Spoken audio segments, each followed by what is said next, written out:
예. 혹시 이 화면이 보이셔야 합니다.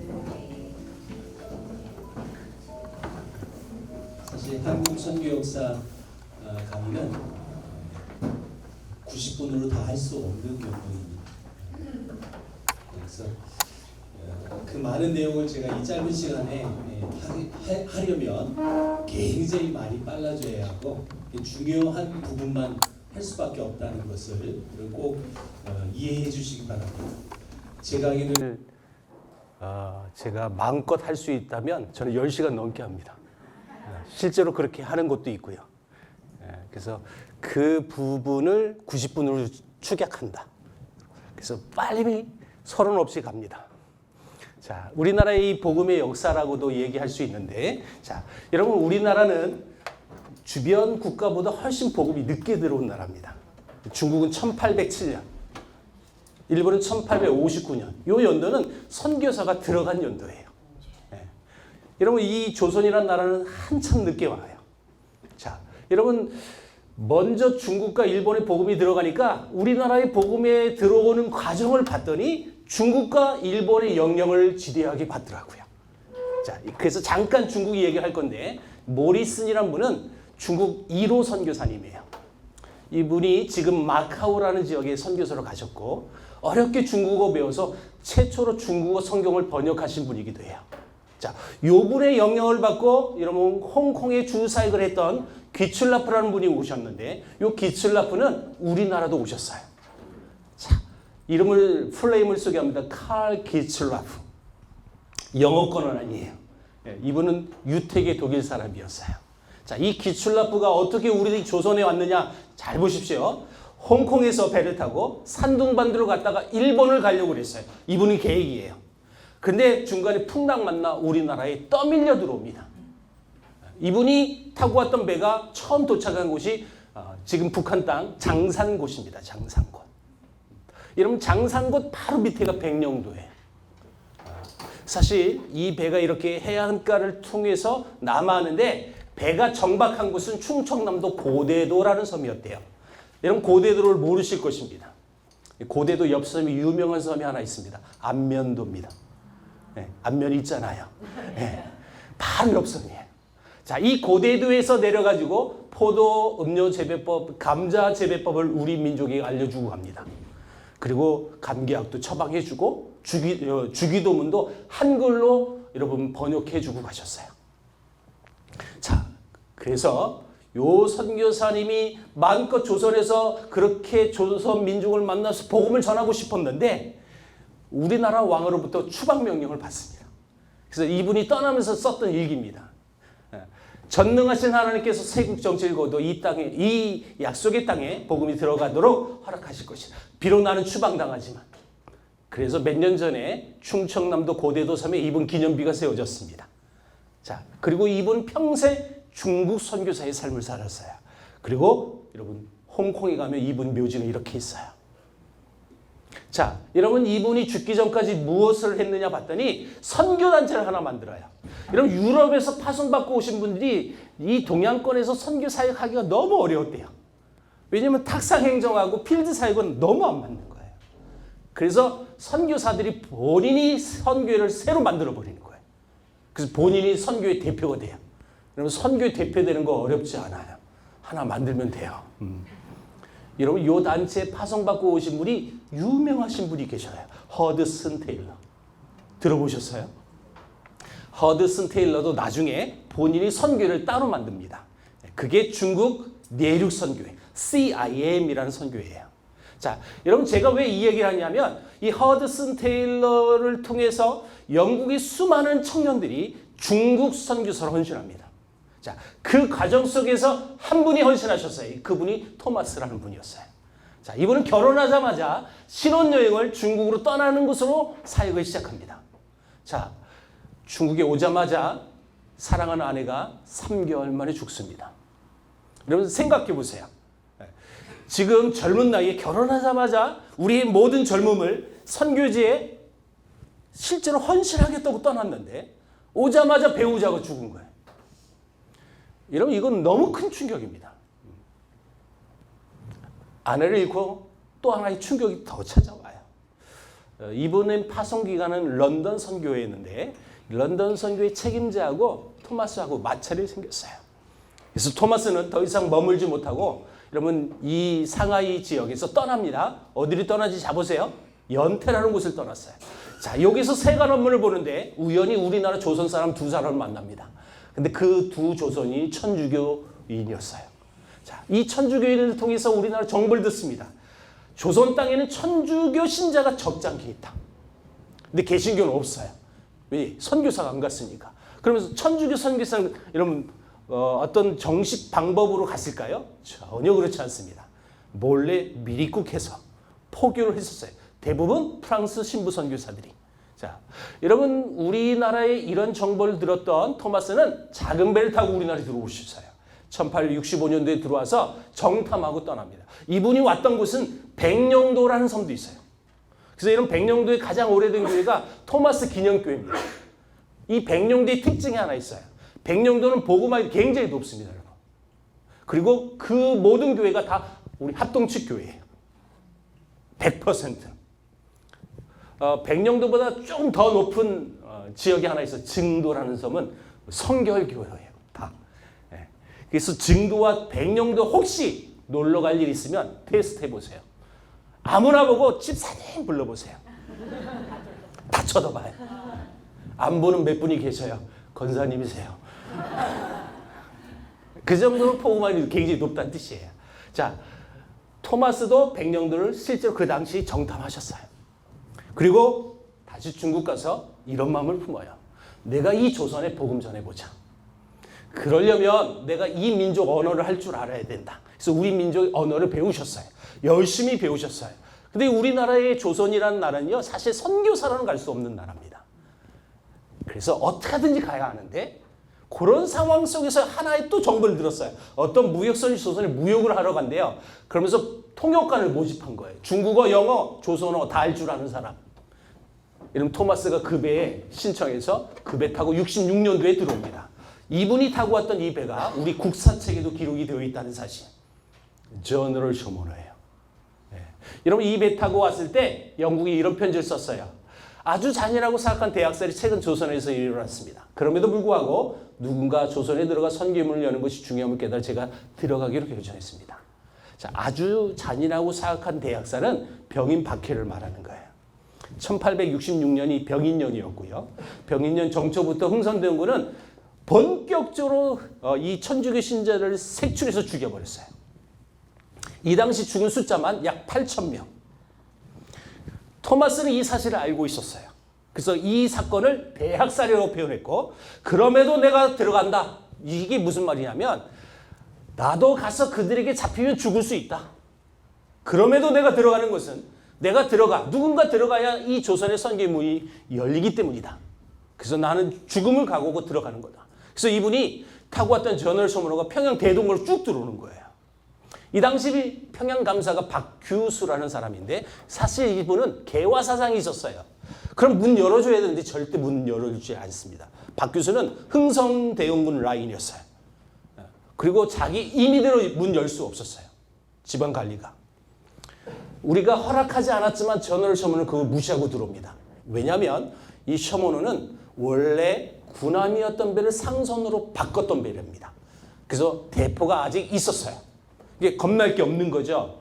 우리나라 조선의 이 무기 화력하고 게임이 되지 않으니까. 그걸 무시하고 막 들어오다가 대동강변에 딱 걸려버린 거예요. 이런 이 배가 걸린 날짜를 소개해 준 사람은 전 세계 저밖에 없어요. 9월 2일 날 배가 걸려요. 꼭 외워두세요. 9월 2일을. 제 생일이에요. 그리고 우리 군인들이 생각한 거예요. 당시 모든 배가 목선이었기 때문에 불 질러버리죠. 저 그림이 실제 불 질러버리는 그 모습을 그린 거예요. 그러면 그 안에 있는 사람 다 죽죠? 아니요, 다 죽지 않아요. 밑에가 물이어서 뛰어내리게 돼 있어요. 네. 토마스는 중국어 성경을 약 500권 싣고 가셨어요. 그리고 이걸 던져주면서 복음을 전했던 선교사인데 전소가 되니까 성경책 한 권 들고 뛰어내립니다. 그리고 대동강변에서 기다리고 있던 군인들에게 잡혀서 그 자리에서 목베임 당하여 순교당합니다. 이때 토마스의 나이가 27살이었습니다. 오자마자 순교당했어요. 저 칼 들고 있는 박충건이라는 군인이 실종 군인입니다. 이러면 토마스 선교사님의 이 죽음을 한 장로님이 이렇게 그리셨는데 박충건이 쓴 글을 보고 이렇게 그린 거예요, 사실은. 어떤 글인지 제가 보여드릴게요. 내가 서양 사람 여러 죽였는데 그 가운데 한 사람 내가 지금 상상할수록 이상합니다. 왜 이상했느냐? 그는 좀 특별하게 죽은 거예요. 내가 그를 죽이려고 할 때 그는 두 손을 마주잡고 무슨 말을 하는 붉은 천이 덮인 책을 가지고 웃으면서 나에게 받으라고. 이게 성경책입니다. 성경책을 건네주면서 복음을 전했던 거예요. 두 손을 마주잡고 뭐라고 했다? 이건 영어로 기도했다는 뜻이에요. 여러분, 그러므로 내가 죽이긴 하였으나 이 책을 받지 않을 수 없어서 받아왔노라. 자, 이게 무슨 뜻이냐면 우리 문화에 우리는 죽여도 유언은 들어줘요. 내가 죽였어요? 근데 그 외국인이 서툰 우리말로 했던 말 이거 받아주세요. 이게 여러분 이 기가를 떠나지 않았던 거예요. 그래서 박충건은 몰래 가져왔다는 거예요. 이 당시 성경책을 소지하면 위험해집니다. 그래서 집에 몰래 숨겨뒀어요. 이 숨겨둔 성경책을 입은 조카가 읽고 예수 믿게 됩니다. 훗날. 그리고 선교사의 사역을 돕는 조카가 돼요. 그분이. 박충건 씨는 어떻게 됐느냐? 평양에 여러분 선교사들이 나중에 찾아오거든요. 그 선교사들의 복음 듣고 예수 믿는 사람이 됩니다. 그래서 영수라는 직분을 받아요. 자, 오늘 한국 교회는 영수라는 직분이 없어요. 그래서 이 영수를 잠깐만 소개합니다. 교회는 있는데 이런 그 교회를 맡아서 설교하고 목회할 목회자가 없었어요. 왜? 신학교가 없었으니까. 그래서 교회는 있는데 그 교회를 관리하시는 그 직책이 영수예요. 다시 말하면 한 선교사의 순교를 뒤로하고 한 가정이 예수 믿은 거예요. 그래서 이 토마스 선교사님의 순교는 결코 헛되지 않습니다. 채치량이라는 소년은 당시 성경을 3권 받아간 소년이었어요. 이 채치량이 소문을 듣기를 그때 외국인이 준 책 다 반납해래요. 근데 여러분 이 실제로 반납하면 다 불태워야 돼요. 소각해야 돼요. 채치량이 생각합니다. 이거 불태우기 너무 아깝다. 그래서 이 채치량은 책을 다 찢어서 자기 집 도배지로 발라버립니다. 이 집이요 나중에 주막집이 됐습니다. 이 주막집은 평양에서 장사가 제일 잘 되는 집이었답니다. 소문이 퍼진 거예요. 저 집은 서양진이 지켜주는 집. 이게 여러분 이게 샤머니즘이에요. 오늘 강의 듣고 집에 가서 성경지 찢어가지고 도배지 바르지 마십시오. 하나님 안 지켜줍니다. 말씀대로 사는 백성을 지키는 거죠. 이게 우리 당시 우리 문화였다는 거예요, 사실은. 놀란 사실은 여러분 평양에 최초로 왔던 우리 장로교 선교사님이 샤멜 마펫이라는 분이었어요. 이 마펫 선교사님이 자기 사역을 도왔던 한석진 조사를 데리고 이 주막집을 봤는데 벽지가 뭐예요 지금? 중국어 성경책이에요. 여러분 조선에 오신 선교사는 이걸 알 수 있어요. 이거 성경이다. 그래서 묻습니다. 여러분 먼 날이었기 때문에 채치량이 주인이에요. 이거 어디서 난 거냐? 옛날은 어떤 외국인이 우리에게 주고 죽었다. 근데 그가 토마스라고 충분히 여러분 추측이 가능한 거예요. 이거는. 왜냐하면 평양에 영국 선교사가 오자마자 순교당했다. 이 얘기 다 듣고 오거든요. 평양에 오는 사람은. 눈물로 채치량에게 복음을 전했고 채치량이 예수 믿게 되니까 이 선교사가 이렇게 건면합니다. 나는 이 집이 주막집이 아니라 교회가 됐으면 좋겠다. 예수 믿었던 채치량이 그 건면을 받습니다. 그래서 하루아침에 주막집이 교회가 됩니다. 그 교회 이름 널다리콜 교회. 이 교회 여러분 부임하는 영수가 누구냐면 길선주라는 분이에요. 그래서 이 교회가 폭발적인 부흥이 일어난 거예요.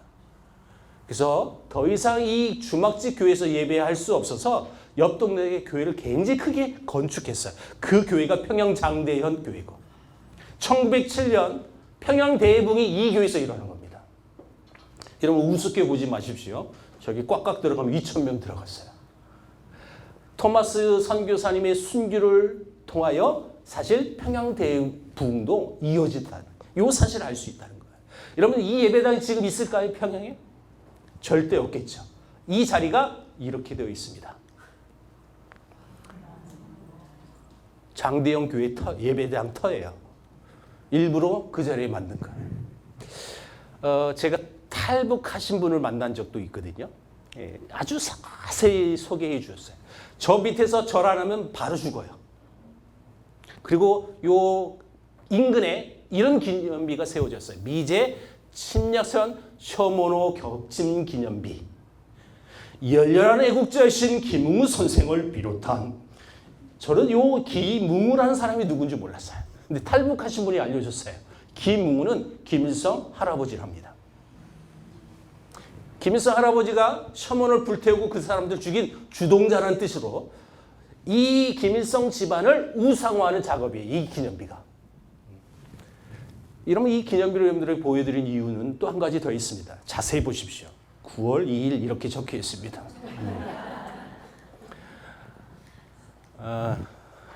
이 교회는 토마스를 파송한 교회고요. 이 예배당은 지금도 예배하고 있습니다. 이 교회 당시 담임 목사님이 토마스 아버지셨어요. 아들이 조선에 선교사로 갔다가 가자마자 순교했다는 소식을 나중에 듣게 됩니다. 너무 가슴 아픈 거예요. 여러분, 이 아버지와 어머니는 사실 자기 아들을 죽였던 우리 민족이 미울 수 있잖아요. 근데 오히려 기도합니다. 그 민족이 복음받게 해달라고. 여러분, 그래서 반응하신 분이 주안 로스라는 분인데 이분은 스코틀랜드 출신이에요.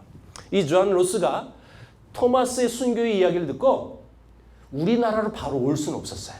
우리나라는 선교사는 갈 수 없었으니까. 1872년만 해도 외국인은 절대 조선에 들어올 수 없는 시대였어요. 그래서 이분은 우리나라하고 가까운 중국 땅에 찾아와셨어요. 여러분, 심양이라는 곳 들어보셨어요? 그쵸? 심양에 가면 이분이 세운 교회가 지금도 있습니다. 자, 이 존 로스가 심양에 가서 교회를 세우고, 자, 이 심양과 압록강하고는 사실 굉장히 먼 거리입니다. 자동차로만 3시간 거리입니다. 근데 이분이 심양에서 압록강 접경 지역에 와서 우리 조선 사람을 만나는 거예요. 자, 왜냐? 그 이유를 보여드릴 거예요. 심양에서 단둥까지 옵니다. 여러분, 단둥, 우리가 북한 뉴스 보면 무조건 나오는 장면이 다 단둥이에요. 단둥 안에는 고려문이라는 작은 마을이 하나 있었어요. 이 고려문이라는 이 이름을 영어로 제가 표기해 볼게요. 코리안 게이트예요. 그러니까 여긴 조선이 오는 문이에요. 이 고려문은 사실 조선 사람들이 와서 무역을 하러 오는 사람들이 여기에서 거주하는 거예요. 그러니까 여기 가면 중국 땅이지만 조선 사람 만날 수 있는 거죠. 요분은 그 사실을 알고 있었어요. 물론 그 전에 압록강을 건너서 조선에 가려고 무던히 노력을 했었어요. 그런데 누구도, 여러분, 이 뱃사람들이요, 절대 그걸 허락해 주지 않아요. 가면 죽는 거니까. 그러니까 어쩔 수 없는 거예요. 그래서 이 조선 사람들 만나서 그들에게 먼저 복음을 전해보자. 복음을 전하기 이전에 그들에게 우리말을 배워야 돼요. 자, 그래서 장사하러 왔던 사람들을 만났는데 제일 먼저 만난 사람이 이응찬이에요. 뭐 이거 디테일을 얘기하면 한도 끝도 없어요, 사실은요. 요 분의 스토리가 너무너무 기가 막힌 얘기가 너무 많거든요, 사실은. 그냥 만났어요. 또 만나요? 총 4분이 만나서 요 분들에게 사실 우리말을 배우셨는데 요 4분이 우리말 가르쳐 주다가 복음 들은 거예요. 그 세례 교인이 한국 최초 세례 교인이 이분들이 되는 거예요. 자, 이 과정이 이렇습니다. 이 존 로스의 목적은 성경 번역이었어요. 성경 번역을 위해서 이들에게 우리말을 배우는데 이 사람들은 아직 뭐 예수님이 누군지 구원이 뭔지 잘 모르는 사람이지만 성경을 번역하기 위해서 중국어 성경을 이분들에게 준 거예요. 읽어봐라, 좀. 읽다가 예수 믿더래요. 이 하나님의 말씀의 이 역사가 정말 놀라운 거예요. 그래서 이분들에게 세례를 주고 이들에게 언어 배워서 성경 번역하는데 성경 번역 완역하기 전에 이분이 한글 교본책도 만드셨어요. 자, 영어권 선교사로서 자기가 한국어를 처음 배운 사람이에요. 이제 영어권 선교사들이 이제 조선의 문이 열리고 막 들어갈 거예요. 자, 그 후배들을 위해서 한글은 이렇게 배우는 거야 라고 책을 쓴 거예요. 한글 교본책, 기역, 니은, 디귿, 리을. 그 밑에다가 영어 발음기로 다 적어놨어요. 네. 자,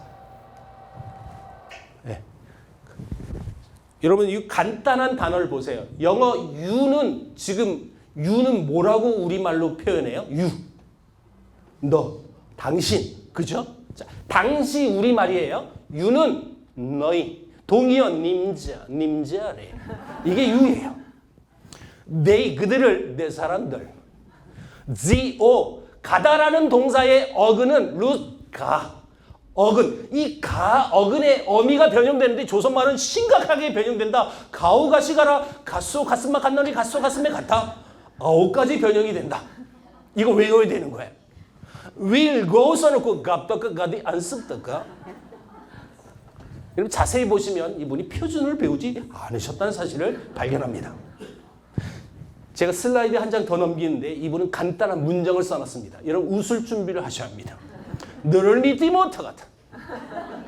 어떻게 왔으마? 걸어왔으매. 이게 질문 대답이에요. 맨날 길에 나가 막 질문하니까 팔스 오래간매. 너무 머니까 다리에 바가지 못하겠다. 여러분 이게 어디 사투리일까요? 북한 사투리. 그건 다 맞출 수 있어요. 남한만 쓰면 다 남한 사투리입니까? 어디 지명이 있어요. 제 강의를 듣고 이 지명을 맞힌 팀이 한 팀도 없었어요. 근데 올해 3월 달에 첫 팀이 나왔어요. 제가 이 강의 사역만 지금 17년 차 하고 있는데 여러분 17년 만에 어디 사투리입니다라고 정확히 맞힌 팀이 올해 나왔다는 거예요. 어디서 나왔느냐? 오늘을 위해 장기 선교사 훈련생 안에서 맞췄어요. 난 너무 신기했어요. 이거 절대 맞출 수 없는 사투리인데 의주 사투리입니다. 이렇게 맞췄어요. 평안북도도 아니고 의주 사투리입니다. 이렇게. 그래서 내가 질문했어요. 어디 분이냐고.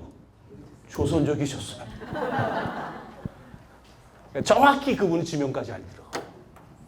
아까 세례받았던 네 분이 있었죠? 그분들이 다 의주 사람이었어요. 의주 사람에게 우리말 배우니까 의주말로 배우는 거죠. 이게 다 의주 사투리예요. 여러분 이걸 기본으로 해서 성경을 번역합니다.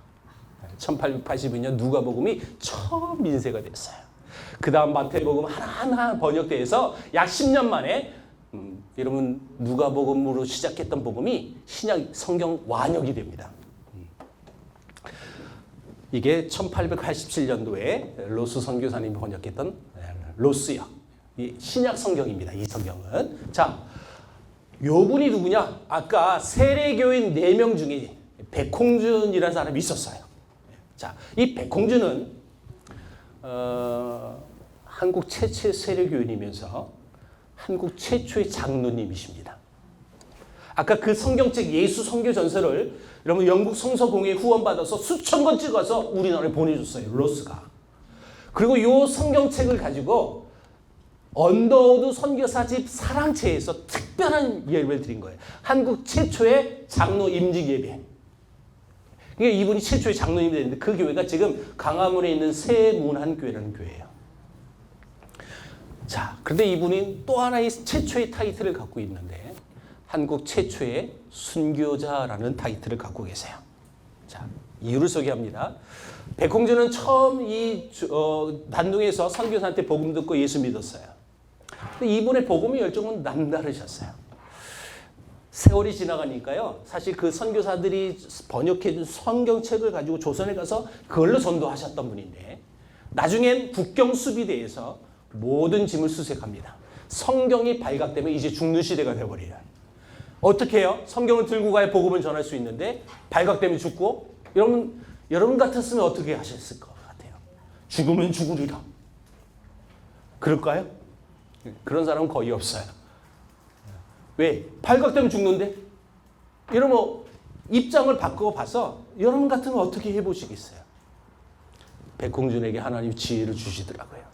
성경을 다 찢게 만드세요. 다 찢어서 3개 줄 거예요. 그래서 헌책을 쌓아요. 누구도 그게 성경책이라고 알 수 없었어요. 그래서 조선에 와서 그거 다시 풀러서 그거 묶어서 복음 전하셨어요. 이런 분이셨어요. 근데 나중에 발각이 된 거예요. 그래서 감옥에 갇힙니다. 끝까지 타협하지 않습니다.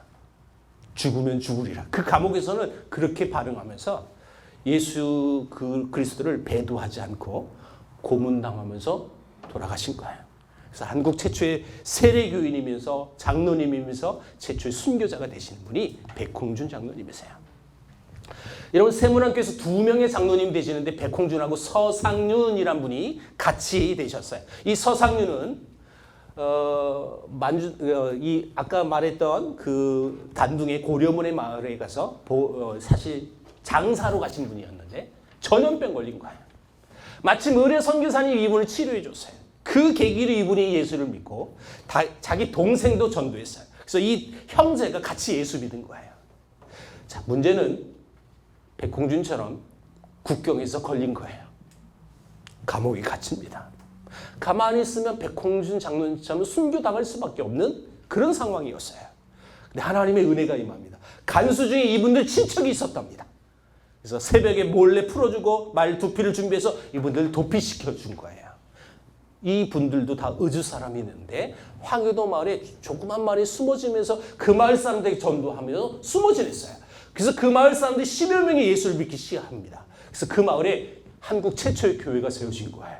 그 마을이 소래교회, 소래마을이어서 교회 이름이 소래교회가 된 거고. 자, 여러분 이 모든 것이 이 토마스라는 한 선교사의 순교를 뒤로하고 이 북쪽에서 복음이 들어온 이야기를 여러분들에게 드린 거예요. 자, 아까 중국하고 일본은 먼저 복음이 간다고 그랬어요. 자, 지금부터는 일본의 영향을 받을 거예요. 자, 이수정이라는 사람, 이분은 우리 국사책에도 나오는 사람인데 농업에 관심이 많으셨어요. 자, 거두절미하고 심사유람단의 수행원으로 이분이 일본을 가게 됐고, 그리고 안종수가 일본을 먼저 다녀왔던 사람인데 안종수가 이수정에게 이렇게 권면했거든요. 일본 가거든 내가 소개하는 사람 꼭 만나봐라. 그 사람은 농업 박사였어요. 쯔다센이라는 사람을 실제로 만납니다. 이 쯔다센은 장로님이셨는데 네덜란드와 미국에 유학했던 경험이 있어서 그때 이분은 복음을 받으셨어요. 자, 그리고 이 쯔다센은 기회가 되는 대로 복음을 전하시는 분이었어요. 이수정이라는 조선을 처음 만났을 때보다 여러분 성경을 건네주면서 전도했던 내용이 이 내용이에요. 이 방 안에 켜진 불은 공제의 불빛이라면 이 책 안의 이 빛은 태양과 같은 빛이다. 이 방 안의 빛과 태양과 비교할 수가 없잖아요. 여러분 유학자에게 하늘은 사실 이런 공자예요, 사실은. 근데 그 공자하고 비교할 수 없는 이 성경을 건네준 거예요. 물론 이수정은 의도적으로 거부합니다. 왜 의도적이냐? 당시 조선 관리들은 외국 갈 때요 각서 쓰고 나갔대요. 절대 서양 종교를 받지 않겠다. 또 한 가지는 이수정의 작은 아버지가 사실 천주교인인데 순교당하셨어요. 그러니까 가족의 역사 속에서 이 아픔이 있었던 거예요.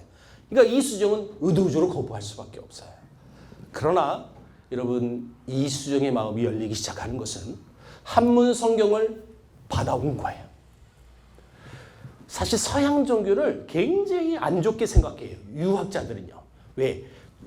여러분 제사 드리지 않잖아요. 절도 하지 않아요. 서양 종교인들은. 그래서 싸가지 없는 종교예요. 그들은. 그런데 이 한문 성경이 신약 성경이었고 그 첫 페이지가 마태복음 1장이었어요. 읽다가 깜짝 놀랍니다. 낳고 예수가 나오니라. 서양 종교도 나름 족보로 시작한 종교였어요. 그의 마음이 열리기 시작합니다.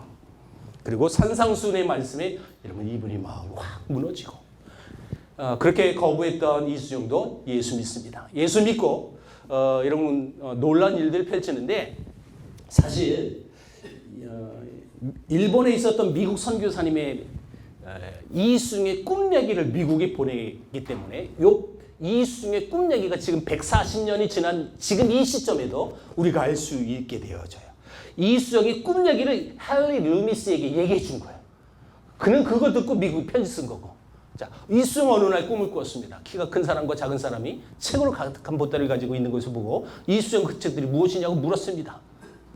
이것은 조선에 있는 모든 책들을 더한 것보다 귀하고 소중한 책입니다. 아니 뭔데 그렇게 소중하단 말이에요. 성경책입니다. 이런 과정을 통해서 이수정이 예수 믿고 이런 세를 받습니다. 이게 세를 받고 기념비로 찍은 사진이에요. 그리고 이수정은 미국에 편지 보냅니다. 한마디로 저희가 정리해 볼게요. 우리 조선도 선교사 보내주세요. 굉장히 긴 장문의 편지였어요, 사실은. 자, 이것이 미국 선교 잡지에 실렸었어요. 여러분 그 글을 보고 한 미국 한 청년이 내가 조선의 선교사로 갈까? 이 마음을 품어요. 그리고 그 청년 진짜 우리나라에 와요. 그 청년이 언더우드예요. 하나님의 오묘한 섭리라는 뜻이에요. 여러분 이 언더우드가 쓴 글을 제가 잠깐 보여드릴게요. 해외 선교에 관심을 가지면서 어떤 나라로 갈지 결정하지 못하고 있는데 일본에 있는 회심한 한 조선인이 기족으로부터 선교사를 보내달라는 호소 편지를 받고 내 마음은 떨리고 흥분되었습니다. 하나님께서 나를 조선에 보내시려고 내게 말씀하시는 것은 아닌가 하는 생각이 들었습니다. 그 사람의 이름은 이수정입니다. 그래서 실제로 나중에 오는 거고요. 이수정이 일본에 갔다가 안 오니까 아버지가 너무 걱정이 많았대요. 그래서 이수정의 동생을 시켜서 돈을 가지고 일본에 찾아온 겁니다. 이 말은 이수정의 동생이 자기 형 이수정을 보고 했던 첫 마디입니다. 당신은 더 이상 나의 형님이 아닙니다. 왜 이 말을 했을까요? 내가 조선에서 알고 있었던 내 형이 아닌 거예요. 실제로 예수님께 미쳐버렸어요. 그러니까 더 이상 내 형이 아니다. 자, 이수정은 이렇게 말합니다. 나는 돈을 원치 않으니 가지고 돌아가라.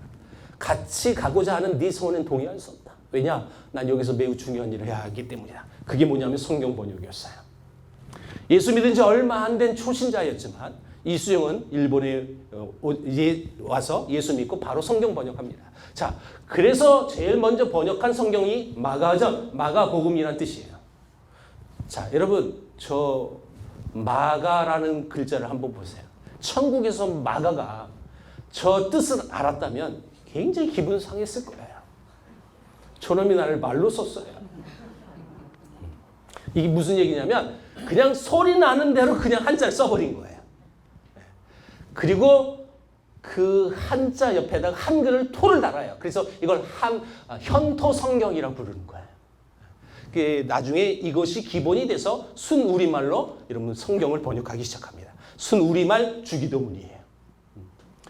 자, 그리고 중요한 건 요 순우리말로 번역된 이 마가복음을 언더우드 아펜젤러가 일본에 들렸다고 우리나라에 옵니다. 그때 이수정을 만납니다. 그리고 이 마가복음을 들고 우리나라에 들어오는 거예요. 지금까지 내용을 잘 정리해 보세요. 우리나라는 본격적으로 선교사가 아직 오기도 전인데 중국과 일본을 통해서 실제로 성경이 번역되어진 거예요. 그 선교사가 오기도 전에 우리나라에 이미 소래교회라는 교회가 세워진 거예요. 이런 역사를 갖고 있는 나라가 거의 없습니다. 그러니까 우리나라는 좀 특별한 나라인 것 같아요. 또 중요한 것, 이수정은 성경 계속 번역하고 성경 총 5권을 번역했는데 사실 갑신정변 사건 때문에 외국에 나가 있는 조선인들 다 귀국하라고 명령이 떨어졌어요. 근데 이수정은 들어가지 않습니다. 그러자 보니까 자기를 죽이려는 자객들이 찾아오는 거예요. 이걸 2번 경험했던 이수정은 더 이상 버티면 안 되겠다. 그래서 46개월 만에 다시 우리 조선 땅에 들어와요. 그리고 얼마 뒤에 바로 죽습니다. 자, 이수정의 죽음을 제가 신학교 다닐 때도 박영규 교수님한테 이렇게 배웠어요. 여러 가지 설이 있는데 순교설이 가장 유력한 설이다. 이 시대의 배경이 그럴 수밖에 없었으니까. 총 3가지 설을 얘기하는데 가장 크게 설명했던 그리고 가능성 있는 것은 순교설이다. 저 그렇게 배웠고 그렇게 강의하고 다녔어요. 근데 제가 9년 전에 어느 교회 청년부 집회를 3일 동안 한 적이 있어요. 수련회를 그냥 이 내용만 했어요. 이 내용만. 3일 내내. 중간에 한 청년이 강사방에 찾아왔어요. 목사님, 이수정 할아버지가 저의 5대 할아버지예요. 제가 숨도 안 쉬고 질문했어요. 니네 할아버지 순교하셨냐고. 그 청년이 숨도 안 쉬고 대답해 줬어요. 아니요, 자연사 하셨는데요. 너무 놀랐어요. 그래서 꼬치꼬치 캐물었어요. 할아버지가 한국에 오자마자 예수쟁이 됐다고 관직 박탈당하고 가족으로도 다 버림당했대요.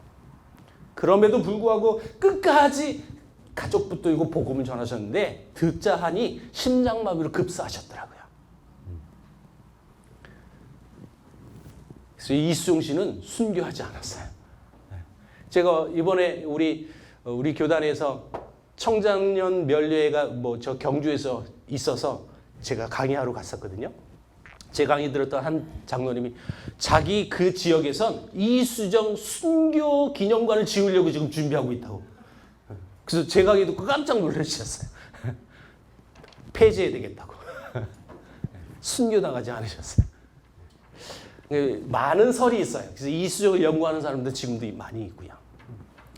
근데 가족 이야기가 정확한 거니까 그 청년의 할아버지가, 그러니까 이수정의 손자가 이 할아버지 얘기를 많이 연구를 하셨더라고요. 자, 중요한 것, 일본에 있었던 한 선교사님이 미국에 이런 편지 쓴 거예요. 우리 교회가 세 사람만 택하여 조선에 보낼 뜻은 없습니까? 이게 무슨 얘기냐면 자기를 파송한 우리 교회가 그래서 날 일본에 보내줬는데 우리 교회가 옆에 나라 조선에 세 사람만 보낼 뜻은 없습니까? 만일 우리 교회가 보낼 수 없다면 옆에 교회 남설중앙교회 좀 알려주시고 남설은혜교도 알려주시고 이런 얘기를 한다는 뜻이에요 지금. 자, 그리고 중국에 있는 한 선교사는 이렇게 편지 썼어요. 중국처럼 조선에 장사꾼이 먼저 들어가면 그 나라는 복음 전하기 어렵습니다. 장사꾼 오기 전에 선교사가 먼저 가야 합니다. 이런 편지를 보내는 거예요. 여러분 이런 편지를 통해서 우리나라가 점점점 알려지기 시작해요. 그래서 이 정보를 들었던 먼저 믿은 크리스찬들이 반응을 해요. 어떤 반응이냐? 어떤 분은 기도로 반응해요. 어떤 분은 헌금으로 반응하고요. 어떤 분은 실제로 복음 들고 하나님 제가 갈게요. 가는 선교사로 반응해요. 그래서 저는 이 선교를 이렇게 정의하는 사람이 한 번만 따라해 주세요. 선교는 반응이다. 네. 수많은 먼저 믿은 크리스찬들이 반응을 하는 거예요. 여러분 이 남설중앙교회에 출석하시면서 교회 섬기면서 이 선교 얘기를 많이 듣잖아요. 지금도 여러분 단기 선교사 훈련으로 지금 와 있고요. 여러분들에게 들려오는 그 정보를 통해서 여러분들이 반응할 때 선교는 이루어진다는 거예요. 함께 이 일들을 이뤄가는 거예요. 여러분 필드에 있는 선교사만 하는 것이 결코 아니에요. 선교는 굉장히 영역이 큰 거예요, 사실은. 이런 자들이 있어서 우리나라에 복음이 들어온 거예요, 실제로. 자, 그 얘기를 이제 본격적으로 할 건데, 아니, 이제서 본격적으로 한다고? 할 수 없어요. 자, 제가 강의 사역하면서 너무 안타깝게 여겼던 한 부분을 먼저 소개합니다. 우리가 국사 시간에 배웠던 일반 역사, 그 일반 역사 속에서 굵직굵직한 그 사건들이 사실 여러분 복음을 전하기 위한 하나님의 계획의 역사였어요. 우린 전혀 이걸 매치를 못해서 이걸 이해를 못할 뿐이에요. 자, 한 예로 우리나라의 복음이 어떻게 본격적으로 들어오느냐 보세요.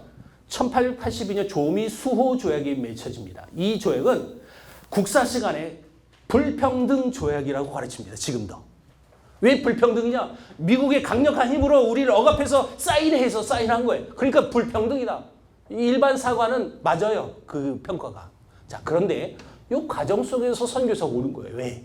이 조미 수호 조약의 시발점은 전어를 시험으로 사건입니다. 미국 선장을 죽였고 미국 배를 우리가 불태웠어요. 그래 미국은 이게 빌미가 된 거예요. 야, 사인해. 그래서 어쩔 수 없이 사인해요. 자, 여러분 이 사인하자마자 그 다음 연도에 미국 외교관이 우리나라 와서 삽니다. 푸투공사가. 이건 군인 출신인데 83년 4월부터 서울에서 살았어요. 여러분 이 푸투공사가 살았던 그 자리가 지금 주한 미국 대사 관저입니다. 지금 덕수궁 옆에 있는. 원래 그게가 공사관이었어요. 자, 푸투공사 미국 공사가 살기 시작하니까 상호조약이어서 사실 우리나라 외교관도 미국을 가야 돼요. 근데 이 당시 조선인이 미국 갈 수 있는 외교관이 없었어요. 그래서 상주할 수 있는 외교관은 못 보내도 우리는 미국 대통령에게 인사차 보내는 보빙사절단을 보내겠다. 옛날엔 견미사절단이라고 불렀고요. 자, 이 보빙사절단장이 민영익, 부단장이 홍영식이라는 사람인데, 자, 이분들이 여러분 배 타고 미국 실제로 들어갑니다. 샌프란시스코 도착하는데 깜짝 놀랐대요. 왜 놀랐느냐? 첫 번째 놀란 건 너무 깨끗해서. 부산에서 배 타고 갔어요. 부산하면 얼마나 더럽고 냄새가 났는데. 샌프란시스코 너무 깨끗한 거예요. 두 번째, 밤이 너무 환해서 놀래요. 세 번째, 여러분 서부에서 동부까지 횡단합니다. 사실 워싱턴을 가야 되는데 당시 미국 대통령이 뉴욕에 머물고 있어서 기차 타고 뉴욕을 향하여 갑니다. 기차를 타고 쉬지 않고 달려가는데 이놈의 기차가 여러분 쉬지 않고 갔는데도 끝이 안 나와요. 땅덩어리 때문에 놀래요. 그리고 이렇게 기차 타고 가는 조선인을 봤던 미국인은 더 놀래요. 왜냐하면 이복장하고 갔어요. 머리에 쓰고 있는 저 갓이 너무 신기했대요. 카우보이 모자랑 사이즈는 비슷해. 근데 투명해. 안에 뭐가 또 보여요. 모자 2개 쓰고 있어요. 이게 뭐냐고 물었대요. 갓이요. 그때 나온 말이 오마이 갓이에요. 이 민족은 어떤 민족이길래 하나님을 쓰고 다니냐고. 정말 하나님 놀라운 선일을 보세요. 시카고에 내려서 시내 투어도 합니다. 시내 투어 다 하고 그리고 다시 올라탔어요. 기차를 타고 또 가는 거예요. 자, 그때 하나님의 역사하심이에요. 요 기차가 하나에 가우처라는 목사님이 시카고 이름 중간에 탄 거예요. 자, 이 가우처 목사님은 선교 지향적 목회를 했던 목사님이에요. 감리교 목사님이셨는데, 자, 이 선교 지향적 목회를 했다는 건 온통 이분의 관심은 선교라는 뜻이에요. 여러분 처음 보는 오마이갓 민족이 있었어요. 이 민족은 예수를 아는가? 선교사는 갔는가? 질문하는데 여러분 한 번도 들어본 적도 없고 선교사는 한 명도 상주하지 않고 근데 이분이 이런 정보를 들은 거예요. 갈 수는 있는 국가구나. 이게 무슨 뜻일까요? 미국하고 조선하고 조약을 체결했다는 이 얘기를 들은 거예요. 자, 당시 미국 선교계와 교계의 마인드를 소개합니다. 당시는 미국이 패권주의여서 실제로 많은 나라하고 조약을 맺었어요. 그럼 한 나라가 생겼어요. 우리는 한 선교제가 더 생긴 거다. 그들의 문화에. 그래서 이 목사님은 본교회에 왔어요. 여러분 이 교회 이름도 너무 예뻐요. 러블리 레인 교회예요. 이 러블리 레인 교회 성도들에게 조선 얘기를 해주고 기도합니다. 그리고 바로 액션도 취합니다. 이러면 선교 헌금, 목적 헌금을 거뒀어요. 어마어마한 헌금을 거둡니다. 그래서 이 교회 소속이 미국 북감리교 교단이었답니다. 그래서 교단 선교부 이걸 드리고 선교사를 보내주십시오. 대신 이 돈은 반드시 조선의 선교사 보내는 데만 쓰세요. 여러분 이 헌금으로 아펜젤러 스크랜턴이 오는 거예요. 아펜젤러는 배제를 세우고 스크랜턴은 이화를 세웁니다. 나중에. 아까 선교는 뭐다라고 했죠? 반응이다. 한 목사님과 한 교회가 반응했더니 우리나라에 엄청난 학교가 세워진 거예요. 이런 배제 이화 학교가 좋아서가 얘기하는 게 아니라 배제 이화 학교를 통해서 수많은 크리스천들이 배출돼요. 실제로. 문제는 아펜젤러 스크랜턴이 바로 오는 것은 아니에요. 이건 굉장히 텀이 있어야 되는 사역이에요. 그래서 가우처 목사님이 자기 신학교 대선배였던 이 맥클라이라는 선교사님께 편지 씁니다. 이분은 중국에서 30년, 지금 일본에서 10년, 베테랑 선교사였는데 요 선배님한테 선배님 우리가 조선 선교를 준비하고 있으니 선배님 좀 먼저 들어가 주십시오. 그래서 이분이 실제로 와요. 84년 6월 달에 들어오는데 일본에 주재했던 미국 선교사가 조선에 와서 선교 준비할 수 있는 영역은 아무것도 없습니다. 할 수 있는 곳이 실제 없습니다. 근데 이분을 도왔던 한 분이 있었어요. 김옥균. 갑심정변의 주역이 되는 김옥균은 불교 신자인데 왜 이분을 도왔을까요? 오묘한 섭리예요. 김옥균이 일본 유학 시절 이 선교사님 가정이 도와줬어요. 영어는 이 선교사님 사모님한테 배웠고요. 김옥균은. 유학하고 우리나라 와서 외위문주사라는 직책이 있었어요. 이건 뭐냐면 외교부 고위관리예요. 지금. 외교부 고위관리가 지금 내가 일본에서 신세졌던 그분이 우리나라로 왔어요. 우린 품앗이 문화가 있어요. 받았으면 갚아야 돼요. 그래서 도와주는 거예요. 그래서 상소문을 써주고 그래서 이런 우리나라 왕께서 허락해 준 것이 무엇이냐? 조선에 의사를 보내주세요. 미국은. 영어 선생님 3사람만 보내주세요. 영어 선생님 왜 필요했느냐? 자, 아까 이런 보빙 사절단이 미국 갔잖아요. 민영이 보고서 썼어요. 우리도 미국처럼 강대국이 되기 위해선 학교라는 곳을 세워야 합니다. 왕이요. 그래서 이런 유경공원이라는 학교가 나중에 실제로 세워지는데 그 학교에 영어 선생님이 필요했던 거예요. 자, 여러분 의사와 영어 선생님이 보내주세요. 단, 선교사는 안 됩니다. 그러니까 종교적인 색깔을 띤 사람은 오면 안 돼. 이렇게 표출했어요. 근데 이런 의사로 영어 선생님 오신 분들은 다 누굴까요? 다 선교사입니다. 고종만 모르셨습니다. 자, 이 영어 선생님 세 사람 중에 한 분만 소개할 겁니다. 허머 헐버트라는 분인데요. 자, 이분이 어떻게 왔느냐 봤더니 이분 아버지 먼저 소개합니다. 대학교 총장님이셨고 이 아버지 친구가 미국 교육부 장관이었는데 미국 교육부 장관은 조선으로부터 영어 선생님 세 사람 요청을 받았어요. 근데 이것은 미셔너리가 아니면 절대 반응할 수가 없는 상황입니다. 월급도 유경공원 이 교사가 너무 적었어요. 여러분 안 믿는 미국 청년이 이 적은 월급 받으려고 조선 간다? 그것도 생명을 담보로 걸어야 돼요. 그건 미치지 않고는 반응 못해요. 이거 선교사 아니면 반응할 수밖에 없죠. 그래서 자기 친구 총장한테 얘기했고 그 총장은 자기 아들 둘을 불러서 얘기해 줬어요. 형은 노 했지만 동생이었던 호머는 그 자리에서 예스해서 우리나라 유경공원 교사로 오셨어요. 재밌는 건 이 허머 헐버트가 그 자리에서 예스할 수밖에 없었던 상황을 제가 책을 보면서 발견한 게 하나 있어요. 이분 취미생활이 세계 지도 그리기가 있었어요. 세계 지도 그리면 우리나라로 그린 거예요. 그 코리아를 알고 있었던 분이었던 거예요. 자, 유경공원 교사로 와서 엄청난 일을 펼칩니다. 그게 뭐냐면 우리나라에 오신 지 4일 만에 우리말을 읽고 씁니다. 이 놀라지 않는 이 분위기는 아마 이 강남이어서 그러지 않을까. 다른 교회는 다 놀래 자빠집니다. 4일 만에 그 글을 읽고 썼다? 이거 쉽지 않습니다. 여러분 한 가지 더 보여드릴게요. 우리말 배운 지 5개월 만에 우리말로 가르쳤습니다. 그 정도로 언어의 달란트가 있었어요. 한국에 온 지 3개월 만에 미국에 있는 여동생이 편지 씁니다. 이 내용이 재밌어서 소개해 줍니다. 어제 툇마루에 앉았는데 옆집 두 어린이가 한 노래만 하루 종일 불러대는 거예요. 그래서 그 노래를 외운 거예요, 이분이.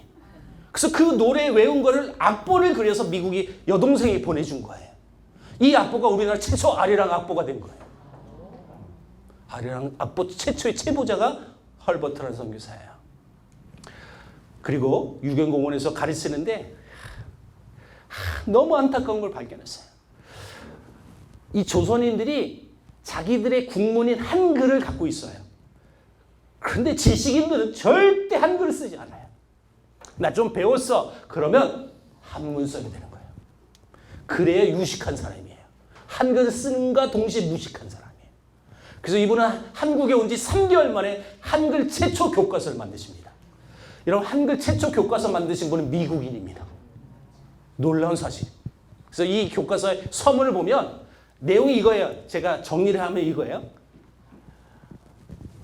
아니 한글은 남녀노소가 쉽게 배울 수 있는 아주 좋은 글이다. 근데 업신여긴다 이 조선인들은. 그래서 내가 이 한글로 된 삼인필지라는 교과서를 만드는 거다. 놀라운 건 여러분 사실 이 서문이요 새로 쓰기였어요. 그리고 띄어쓰기가 없어요. 요 삼인필지 초본은요 실제로 띄어쓰기 없는 책입니다. 그러니까 이때만 해도 한글은 띄어쓰기 없었다는 뜻이에요. 근데 그 한글을 보급하신 분이 이분이에요.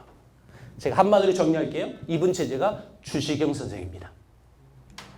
자, 학술지에 기고합니다. 여러분 다 영어에서 보이지 않지만 가운데 보이는 것이 있습니다. 장비가 말을 타고 장비가 말을 타고. 이게 무슨 뜻이냐? 어수는 같은데 어떻게 띄어쓰느냐에 따라서 말이 달라지는 거예요. 그래서 한국의 외국 모두 다 점찍기를 하시고 띄어쓰기를 하십시오. 마침표를 찍으십시오. 그럼 이 말을 쉽게 배울 수 있는 글입니다. 너무 씁니다. 한글이 영어보다 훨씬 우수한 글입니다. 실제로 이분이 고백하는 내용이에요.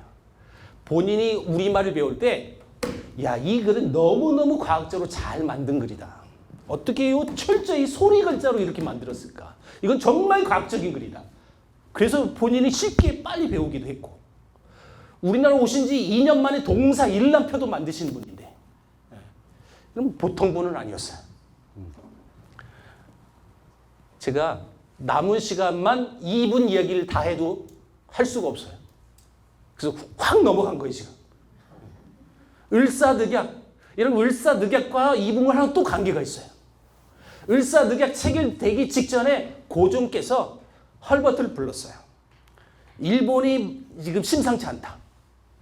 그러니까 미국의 도움을 요청하기 위해서 당신이 조선 특사로 미국 대통령이 가라. 그래서 실제로 대통령 특사증 가지고요 미국 가는 거예요. 근데 미국에서 이 사람이 온다는 이야기를 다 알고 있었고 안 받습니다. 일사늑약 사인하고 딱 지난 다음에 백악관을 들여보내요. 왜냐하면 일본하고 미국하고 비밀 조약이 이미 체결되어 있었어요. 카츠라테프트 조약. 나눠 먹기 조약을 이미 미국은 하고 있었기 때문에 헐버트를 받아줄 수가 없었던 거죠. 그래서 이분은 눈물로 다시 들어와요. 그리고 실제로 그 당시 대통령을 굉장히 많이 깝니다. 겁나는 것이 없었어요, 이분은. 자, 눈물로 들어와서 이분이 조선에서 했던 일을 이런 미국 하퍼스지에 수록한 거예요. 이게 뭔 얘기냐면 이 일사늑약을 체결하고 나서 본격적인 일본의 만행이 시작되는 거예요. 일본 사람들이 들어와서 우리나라 재산을 강탈합니다. 이런 그냥 재산을 그냥 뺐다시피 해버린 거예요. 실제로 이게 노량진에 있었던 이야기인데 너무너무 힘드니까 노량진에 있는 사람들이 헐버트에게 자기 재산을 다 재산권을 줍니다. 그리고 한 푼에 팔아요. 그러니까 쉽게 표현해요. 이러면 아파트 이 수십여 개의 아파트를 10,000원에 파는 거예요. 말이 돼요? 왜 10,000원에 팔았느냐? 그래야 자기 재산권이 보호가 되는 거예요. 이 사람은 미국인이니까. 그리고 그들이 원하는 날짜에 다시 그 한 푼에 다시 돌려주는 거예요. 아무 조건 없이. 여러분 이 사건이 실제로 헐버트가 진행을 했고 이 모습을 봤던 노량진 일대의 수많은 무당들이 감동을 받았답니다. 그래서 무당 깃발 이런 꺾어버리고 노량진 교회에 출석했어요. 이게 실제 있었던 이야기예요. 지금도 상도톤을 위해 무당 깃발 많아요. 헐버트의 얘기를 하려면 한도 끝도 없어요. 그리고 헤이그 밀사 사건을 이분이 다 준비하셨고 실제로 헤이그에 우리나라의 3명의 열사랑 다 조인하신 분이 이분이에요. 이분은 크리스찬들이었거든요. 3명의 열사가. 자, 여러분 제가 재밌는 얘기 하나 해줄게요. 미국 이 고종황제 특사증을 가지고 헤이그에 가는데 이 특사증을 들고 가다가 중간에 일본 경찰이 나를 검문해서 이 고종 특사증 나오면 이건 큰일 나는 사건이에요. 그래서 어떻게 했느냐? 윌리엄 불이라는 마침 전라도에 사역했던 선교사님이 안식년을 맞아서 미국 가는데 이 당시 시베리아 열차를 타고 대륙을 횡단해서 영국에서 배 타고 그래서 미국 가는 이런 행로로 많이 선교사들이 움직였어요. 그래서 그 선교사님 집에다 이 특사증을 숨겨둔 거예요. 그래서 모스크바에서 만나서 이 특사증 받고 헤이그에 간 거고. 이 사건의 모티브를 가지고 몇 년 전 미스터 션샤인의 이 장면이 나왔어요. 이런 표정 보니까 아무도 안 보셨네요. 그런 거 알고 보면 되게 재밌어요. 아시다시피 헤이그 밀사 사건은 실패가 되죠. 3명의 열사는 우리나라를 못 들어오고 헐버트는 이 사건 때문에 선교 사역을 멈출 수밖에 없었고 고종은 왕의 자리에서 내려와요. 헤이그 밀사 사건은 우리나라 역사 속에서 굉장히 큰 역사에 어떤 지대한 역할을 했던 사건인데 그 사건 때문에 이분은 못 들어왔어요. 그리고 1948년도에 이승만 대통령이 초청을 받습니다. 강복절이 되어 있기 때문에. 네, 건강상의 이유로 거절합니다. 알고 봤더니 얼마 뒤에 아내가 죽습니다. 그리고 49년도에 또 초청을 했는데 그때 이러면 다 옵니다. 이때 나이가 86세. 사실 자녀들이 미국에서 다 막았어요. 아버지 가지 마세요. 아버지 나이도 많으신데 그걸 어떻게 가냐고. 근데 이분이 이렇게 말하고 오셔요. 난 웨스트민스터 사원에 묻히기보다 한국 땅에 묻히기 원해. 죽어도 한국이 좋아 해서 왔어요. 여러분 오자마자 그 다음날 입원합니다. 자, 입원해서 찍은 사진이 공식적으로 찍은 마지막 사진. 자, 저 여인이 이 선교사가 입원했다는 소식을 듣고 병문안 찾아오는 거예요. 저분의 풀네임을 소개합니다. 에리스 레베카 아펜젤러. 아펜젤러 큰딸입니다. 저분이 이화 여대 세우신 분입니다. 왜 성이 아펜젤러냐? 시집을 안 갔으니까. 근데 왜 왔느냐? 자기 어릴 때 옆집에 살았던 아저씨인데 이 선교사님 집에서 MK 스쿨을 했단 말이에요. 자기 선생님이셨어요. 근데 고령의 이 선교사님이 그걸 다 무시하고 그냥 우리나라 오고 싶었어요. 그래서 왔는데 입원했다는 거예요. 그리고 병문안 간 거예요. 그리고 일주일 만에 돌아가셨어요. 그래서 헐버트는 지금 양화진에 묻혀 계세요. 헐버트 얘기를 여기서 멈추겠습니다. 왜냐하면 더 많은 이야기가 있으니까. 아까 여러분 우리나라에는 어떤 직업군이 가능하다고 그랬죠? 영어 선생님하고 의사. 자, 요 분이 의사로서 우리나라에 제일 먼저 입국하신 분이에요, 사실은.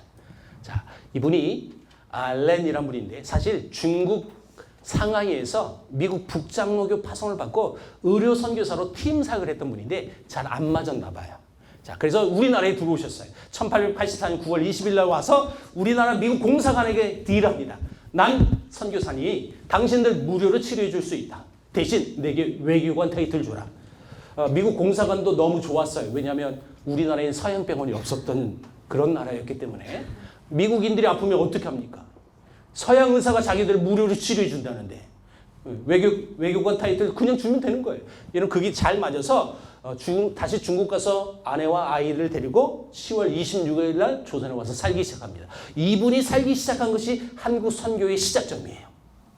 자, 근데 이때는 복음을 제대로 전할 수 없었던 시대입니다. 자, 그런데 하나님은 그 문을 활짝 열어준 사건을 허락해줘요. 자, 이분이 온 지 얼마 안 돼서 12월 4일 날 갑신정변 사건이 터지죠. 자, 갑신정변이 뭡니까? 급진 개혁파가 일본에 힘을 얻고 여러분 난을 일으켰잖아요. 자, 급하게 개화를 해야 하는데 이 개화를 막는 이 세력들을 척결해야 돼. 그게 온건수급파인데 그 수장이 민영익이었어요. 민영익을 죽여야 되는 거예요. 자객들이 숨어 있다가 민영익의 칼을 10군데를 찔러버렸답니다. 근데 바로 죽지 않고요. 밀랜드로라는 사람이 집에 피신시켜서 이분을 치료합니다. 그때 이 민영을 치료했던 한의사, 서울에서 제일 잘 나가는 한의사 14명이 착출당해서 이분을 치료하는 장면이 지금 세브란스 병원에서 엽서전 이렇게 해서 그림을 그려준 거예요. 자, 여러분 민영의 상태는 혈관도 끊겼던 상황입니다. 아주 위중한 상황입니다. 그런 환자를 침으로 뜸으로 치료할 수 있을까요? 여기 한의사가 계시면 용서하십시오. 치료 못합니다. 제가 이렇게 강의했더니 약 15년 전에 한의사 집사님 진짜 나한테 따진 적이 한 번 있어요. 요즘 한의사는 치료 가능하대요. 나한테 굳이 그 말을 가셨어요. 그래서 제가 굳이 강의 때 한마디 더 해. 요즘 한의사는 치료 가능하지만 이때는 치료 불가능했습니다. 그래서 너무 급한 상황이니까 알렌 선교사한테 연락이 왔고 알렌 선교사가 너무 사실 자기가 봐도 살 가능성이 보이지 않았다요. 근데 어떻게 해요? 어떻게든 한번 해봐야 되잖아요. 그 자리에서 명주술로 꼬맸답니다. 기도하면서 치료하는데 3개월 만에 완치가 되셨어요. 자, 그래서 이 알렌에게 여러분 민영이 이렇게 고백합니다. 당신은 미국에서 오신 분이 아니라 하늘에서 내려오신 분입니다. 나를 살리기 위해서 상금도 주고 그리고 고종으로부터 병원도 허락을 받습니다. 그게 강혜원. 그리고 이름을 바꿔주는 게 제중원. 모든 민중을 구제하라. 이게 제중원이. 이 병원이 지금 세브란스 병원이고. 여러분 이 병원 사역을 통해서 얼마나 많은 하나님의 역사가 일어난지 몰라요. 사실 몇 년 뒤에 알렌은 미국으로 들어갑니다. 우리나라 직원이 돼서 우리나라 외교관이 돼서 미국 가는 사람이 돼요. 그래서 이 제중원 2대 원장이 존 헤론이라는 분이 되는데 이분은 테네시 종합 의과대학을 나왔던데 굉장히 공부를 잘해서 의대 교수로 내정됐던 사람이지만 다 거부하고 우리나라에 오셨던 분이에요. 그런데 이 당시 우리나라는 정말 전염병이 심각했어요. 전염병 환자를 치료하다가 전염병에 감염이 됐고 그 감염으로 인해서 우리나라에 오신 지 5년 만에 죽습니다. 문제는 이 당시 외국인이 죽으면 윈천 송도에 가서 묻었대요. 외국인 묘지가 지금도 그게 있거든요. 흔적이 너무 멀었어요. 자동차도 없었던 시대여서. 그래서 이 좌너를 잃고 선교사들이 생각했답니다. 설 근교에 우리 조선 정부로부터 땅을 얻어가지고 우리 선교사를 죽으면 거기다 묻자. 그 땅이 양화진 땅이 된 거예요. 그래서 이 양화진에 요 선교사님이 제일 먼저 붙이신 거예요. 그리고 옆에 있는 부인은 아내인데 사실 이 조아네론이 죽으면서 아내한테 유언을 남겼어요. 여보, 내가 죽거든 떠나지 말고 꼭 남아달라고. 그래서 이 아내가 떠나지 않습니다. 두 딸을 케어하면서 한국에서 남아 사역하는데 이 미망인을 한 총각 선교사님이 좋아했어요. 그래서 재혼합니다. 그 재혼한 남편은 제임스 스칼스 게일이라는 분인데 이 게일 선교사님은 철로 역정 번역하신 분이에요. 문서사역하고 그리고 성경 번역하는 데도 지대한 공을 세우는데 여러분 지금 우리 성경이 하나님이라는 말 쓰죠. 그 하나님 용어 만드신 분이 게일이에요. 언더우드가 밀었던 단어는 천주였는데 하나님이 승리한 거예요. 그래서 이 게일하고 이 부인하고 이제 재혼해서 열심히 사는데 이 부인이 오래 못 삽니다. 게일이 생각합니다. 이 여인은 내 와이프지만 이 여인의 첫 남편은 양아지 첫 번째 묻힌 게 헤론이에요. 그래서 헤론 옆에 같이 묻어줍니다. 그래서 이 묘지는 헤론 부부 묘지가 된 거예요 지금. 자, 언더우드가 이 모든 장르를 주도했던 선교사인데 언더우드가 안식년을 맞아서 미국 갑니다. 뉴욕에서 쉬고 있을 때 토론토에서 연락이 왔어요. 그래서 이 장면이 뭐냐면 토론토 대학생들에게 우리나라 이야기 해주는 거예요. 너희들 많이 와라 조선에. 자, 근데 여러분 옆에 삐딱하게 있는 사람이 누구냐면 토론토 의과대학 교수였던 에비슨이라는 분인데 이 제자들이 이렇게 신청서를 쓸 때 이 선생이 이 교수님이 추스리면서 하나님 주신 마음이 있었대요. 왜 너는 가려고 하지 않느냐. 그래서 이 교수님이 하나님 제가 갈게요. 그래서 여러분 의사로서 재중원 4대 원정으로 부임하십니다. 문제는 약학 의학을 두 가지 전공했지만 조선에서 살기 생각보다 쉽지 않았어요. 왜냐?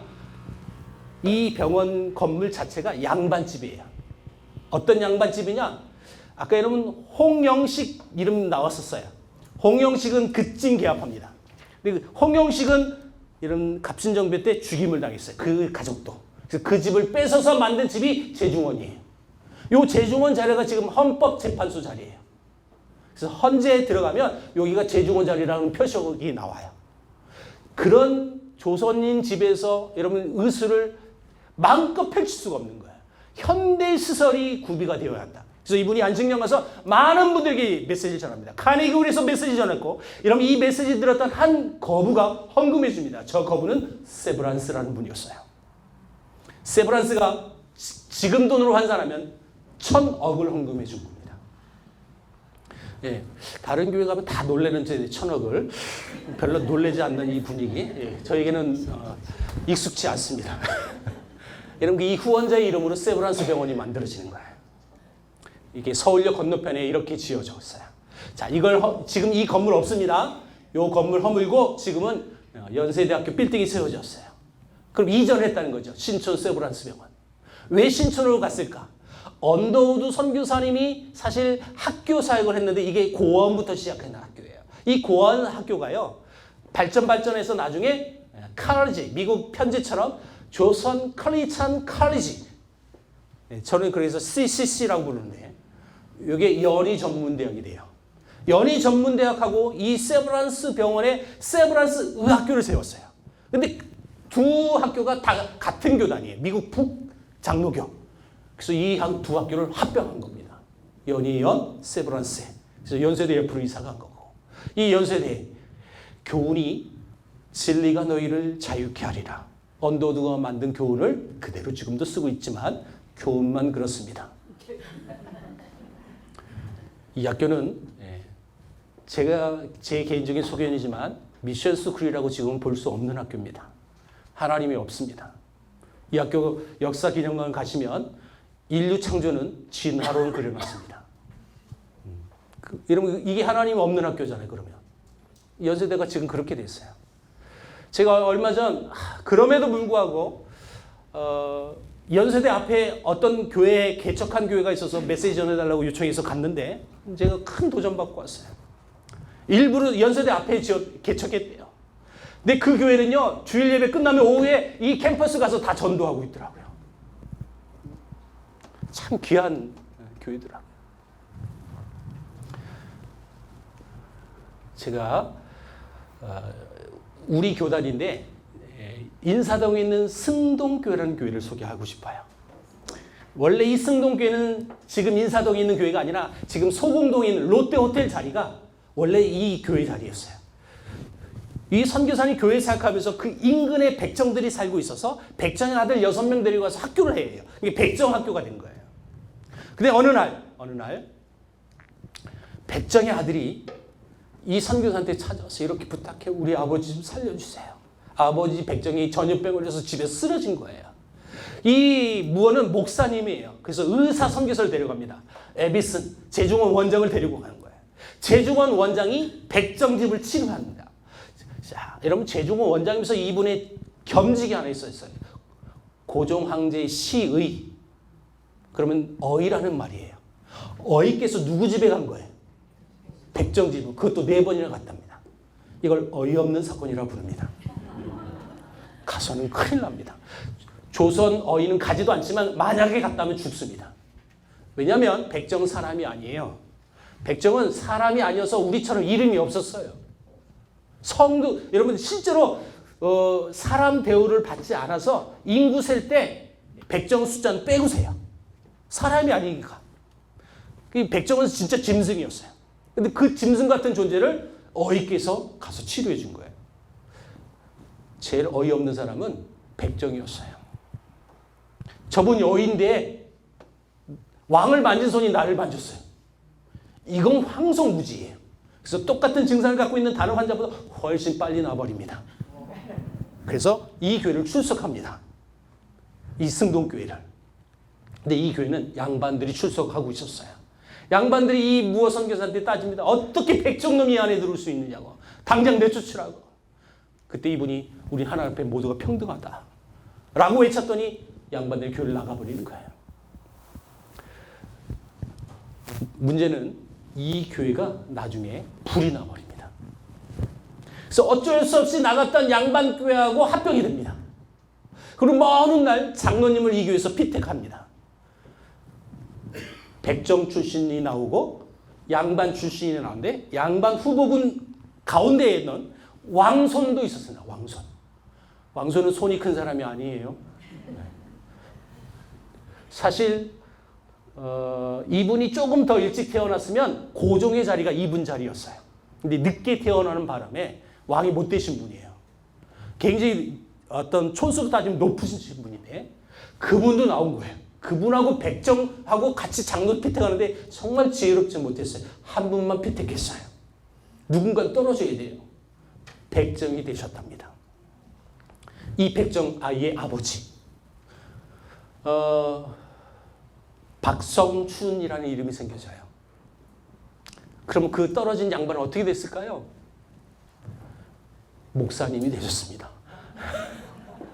나중에 이 승동교회 담임 목사로도 부임하셔서 왕손은 저도 조사하면서 알게 된 사건인데 왕손은요 사례비 안 받아도 살 수 있는 이 재력이 있대요.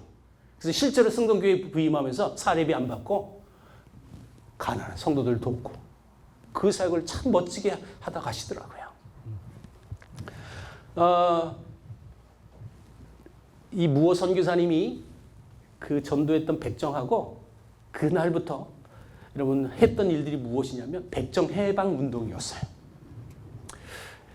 백정 해방 운동에 실제로 우리 정부에서 허락을 해줬을 때 이 무어 선교사님이 쓴 글을 제가 보여드리고 싶어요. 아브라함 링컨 대통령이 노예 해방 선언을 들었던 흑인들의 기쁨도 법령으로서 앞으로 갓을 써도 좋다는 임금의 허락을 받게 되었을 때 조선의 백정들만은 못했을 것이다. 어떤 이는 너무 신이 나서 반납 갓을 쓰고 있었다. 사실 백정은 갓을 쓸 수 없는 존재인데 이제 갓을 쓸 수 있는 거야 이제. 이게 너무 기쁘니까 잘 때도 쓰고 자는 거야. 너무 좋아서. 여러분 이걸 상상을 한번 해보세요. 이 백정들의 그 해방의 기쁨을 흑인의 해방의 기쁨과 견주었는데 흑인의 기쁨은 잽도 안 된다는 뜻이에요. 이만큼 백정들이 너무너무 기뻐하는 거예요. 여러분 이것이 사실 우리가 누려야 할 구원의 기쁨이에요. 사실은. 왜냐하면 우리도 이 백정들처럼 영적으로는 여러분 죄의 노예였어요. 사탄의 종이었단 말이에요. 하나님의 구원의 은혜를 통해서 우리는 하나님의 자녀가 됐잖아요. 근데 백정들이 이걸 피부로 와닿는 거예요. 실제로 박성준 장로님이요. 전국 집회를 참 많이 하셨는데 전국에 수많은 백정들이 죽게 들어옵니다. 서울에서 백정 출신 장로님이 오신 거예요. 근데 왜 백정들이 다 왔느냐? 이분의 직업이 은행가예요. 나중에. 은행의 수익금은 독립자금 되는 사람이에요. 저 그림이 뭐냐면 간민공동의 개막 연설을 백정 출신 장로님이 첫 바다로 여러분 연설하는 거예요 지금. 이분의 영향력을 보여주는 거예요 사실은. 지대한 역할이 있었어요. 자, 이렇게 될 수 있었던 것은 이 박성준 장로님이 될 수 있었던 건 교회 가서 울어줬던 아들 때문에 가능한 거예요. 이 아들은 박서양이라고 나중에 이름을 다시 바꿔요. 이 박서양의 최종 학력을 소개합니다. 세브란스 의학교. 그럼 뭐가 됐을까요? 의사가 된 거예요. 여러분 이 세브란스 의학교 최초 7명 졸업생 중에 요 분이 백정 출신입니다. 이분의 진로 과목은 외과였습니다. 왜 외과였느냐? 의학생 시절 때 수술 연습을 하는데 수술대 위에다가 째고 꼬매는 연습을 하는데 개 돼지를 올려놓고 했답니다. 이분 생업이었는데 이분의 손기술을 누구도 따라올 수 없었답니다. 그래서 그의 달란트가 외과가 됩니다. 자, 요 가운데 서 있는 분은 홍석후라는 분인데 이분은 한국 최초 안과 이비인후과 진료했던 의사입니다. 사실 세브란스 의학교 졸업하면 안과 이비인후과 진료할 수 없었습니다. 미국 유학 갔던 사람입니다. 1900 초반대 미국 유학 가는 거 아무나 가는 건 아니죠. 근데 아무나 갈 수 없었던 시대에 이분은 갈 수 있었던 특혜가 있었어요. 이분 아버지가 홍준이라는 분인데 언더우드 우리말 선생님이셨습니다. 그래서 아버지가 선교사고 친하니까 아들들이 은혜를 누려요. 그래서 이 아들은 의학을 공부하고 이분 동생은 음악을 공부했는데 이분 동생이 유명한 사람이에요. 홍남파. 여러분 해서 너무 고마운데 제가 신기한 경험을 해요. 요즘 청년 집회에서 홍남파잖아요. 옆에 홍남파가 누구야? 전혀 몰라요 청년들이. 예. 참 이 격세 시간에 아니 홍남파를 모르다니. 자, 다시 이 백정이 의사 되는 스토리를 드라마로 제작을 했었어요. 재중원이라는 드라마입니다. 누가 백정인지 딱 표가 나죠. 가운데 있는 여자는 한국 최초 여자 의사 캐릭터를 나온 거예요. 탤런트 이름은 한혜진 탤런트. 이분도 크리스찬이에요. 기성용 와이프.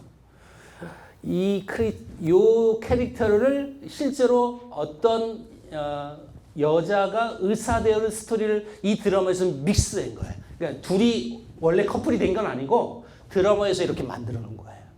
근데 이 여인이 실제로 있었던 진짜 선교사의 역할을 통해서 복음 듣고 실제로 의사 되는 스토리가 있는 거죠. 제가 요 얘기를 다 할 수는 없어서 요 얘기만 하고 넘어갈게요. 이 재중환이라는 드라마가 우리나라에 방송이 됐을 때 시청률이 정말 낮았어요. 왜냐하면 동시대했던 드라마가 파스타 공부의 신이었어요. 참 안타까웠어요. 사실 이 드라마 안에서요 선교사님 실명으로 나옵니다. 그리고 호칭도 선교사님 이렇게 불렀습니다. 세브란스가 후원해준 스토리 나와요. 조아네론이 전염병 치료하다가 전염병으로 죽는 얘기 다 나와요. 알렌이 여러분 그 민영이를 치료한 장면 다 나와요 실제로. 이 선교사의 이야기를 잘해줬는데 많이 안 보셨어요. 괜찮습니다. 여러분들도 안 보셨을 건데 우리는 다시 보기라는 것이 있습니다. 이 선교사 얘기를 한번 여러분 재조명해 줄 수 있는 드라마를 한번 꼭 보십시오. 이게 방송심에 걸리지 않고 여과 없이 나올 수 있었던 건 팩트여서 걸리지 않습니다. 실제 역사 이야기는 종교적인 색깔이 띄어도 상관이 없어요. 그래서 다 보여준 거예요. 이렇게 좋은 드라마를 안 봤다. 제가 이렇게 질문에 왜 안 봤냐고 했더니 밤 10시부터는 열방을 품고 골방에서 기도하는 시간이나 어쨌든 그래서 못 봤다는 사람 참 많은데 괜찮습니다. 다시 보기가 있습니다. 사실은 제가 전국 이야기를 오늘 다 하려고 했는데 할 수는 없어요. 여러분 이 도표를 잘 보세요. 지금 제가 얘기한 건 여기 조금 하는 거예요. 이거 다 풀어내려면 10시간이 넘는다라는 거고. 그래서 여러분 잠깐만 여기 소개해 볼게요. 노란색 미국 남장로교 이러면 미국 남장로교 선교사님이 전라도를 품고 왔다는 뜻이에요. 자, 경상남도는 호주 장로교, 경상북도는 미국 북장로교. 왜? 여기. 요 지역은 감리교, 북감리교, 남감리교. 여러분, 우리나라에 많은, 그러니까 정말 많은 교단, 교회가 장로교죠. 이유는 이거예요. 장로교 선교들이 정말 빨리 왔고 전국에 들어간 거예요. 그래서 장로교, 감리교가 우리나라 교세가 큰 거고. 성결교는 우리나라에서 만들어진 자생교단이에요. 자생교단임에도 불구하고 정말 빨리 성장한 교단 중에 하나가 또 성결교고. 뿌리를 잃었습니다. 제가 다 할 수 없어요. 그래서 여러분, 눈으로만 쫙 가세요. 이제 전라도 이렇게 가는 거예요. 전라도는 이렇게. 이런 분들이 오셔서 이렇게. 요 한 가지만 소개할게요. 여러분, 전라도 전주의 예수병원 유명한 병원이에요. 근데 여러분, 예수병원이라고 선교사가 이름을 지은 적이 없어요. 지금 예수병원 홈페이지 가면 프레스테리언 메디컬 센터라고 영어 이름 적혀 있어요. 장로교 병원이라는 뜻이죠. 근데 이 전주 분들이 병원 이름을 영어로 부를 수가 없어요. 너 어디 가냐? 그것이 뭐라고 하는데 말을 할 수가 없었대요. 그래서 예수쟁이들이 세운 병원 간다? 요 말이 예수병원이 된 거예요. 실례로 한 가지만 얘기해 주고 간 거예요. 다 선교사님 통해서 이 일들이 벌쳐집니다. 여러분, 이분 호주 출신인데 부산에 간 지 하루 만에 돌아가셔서 호주 장로교가 그래서 경상남도에 들어가는 거예요. 이유가 그렇다는 거예요. 이유가. 뿌리가 그렇습니다. 여러분, 이분은 미국 북장로교 선교사인데 부산에 있는 초량교를 개척하신 분이에요. 근데 호주 선교사는 막 들어오니까 야, 중복할 필요 있냐? 그래서 자기가 다른 곳으로 옮겨요. 그래서 이분이 대구를 개척하신 거고. 그래서 미국 북장로교가 대구 경북이 되는 거고. 뿌리가 이렇다는 거예요. 자, 제가 이야기하고 강의를 마치려고 합니다. 또 질의를 또 받아야 된다고 해가지고. 자, 윌리엄 제임스 로제타 셰우도 요 부부인데요. 이 부부는 다 의사입니다. 의사. 사실 러브 스토리가 너무너무 재밌고 아주 굉장히 긴 스토리가 있어요. 근데 이걸 다 하면 큰일 나요. 그냥 결혼했어요. 요것만 얘기할게요. 처음 두 사람이 만났던 곳은 뉴욕 빈민가에서 만납니다. 남자는 캐나다 국적이고 여자는 미국 국적인데 이분들은 선교사 나가려고 빈민가에서 의술 봉사를 했던 거예요. 선교지 가면 이런 사람들 또 계속 만나니까. 그런데 이 남자가 너무 이 여자를 보고 뿅 반한 거죠. 그래서 프로포즈 했는데 다 거절당합니다. 알고 봤더니 이 여인이 이렇게 거절했어요. 사실 어려서 척추 수술을 한 적이 있었어요. 그래서 등이 약간 굽었대요. 난 건강치 않으니 다른 여인하고 결혼하라고 처음 거절했고, 또 두 번째, 나는 의대 다닐 때 실제 목에 종양이 있어서 제거 수술을 받은 적이 있어요. 그러니까 난 몸이 성치 않다는 뜻이에요. 근데 이분이 얼마나 의지가 대단한 여인이냐면 이 수술할 때, 목에 종양 제거할 때 수술 의사, 담당 의사한테 부탁했어요. 선생님, 저도 의사가 될 사람인데요. 저를 마취를 하지 말고 좀 수술을 해달래요. 왜? 위에 거울 놓고 제 수술 장면을 보고 싶어요. 말이 의지가 강한 거고요. 독한 여자예요. 얼마나 독했느냐? 우리 조선에 와가지고요. 여자 화상 환자가 응급환자로 온 거예요. 근데 통역관이 다 퇴근했어요. 빨리 다른 피부를 대서 박피 이식 수술을 해야 하는데 이게 여러분 우리 말이 안 된 거예요. 이 선교사가 어떻게 했는지 아세요? 자기 피부를 뗐어요.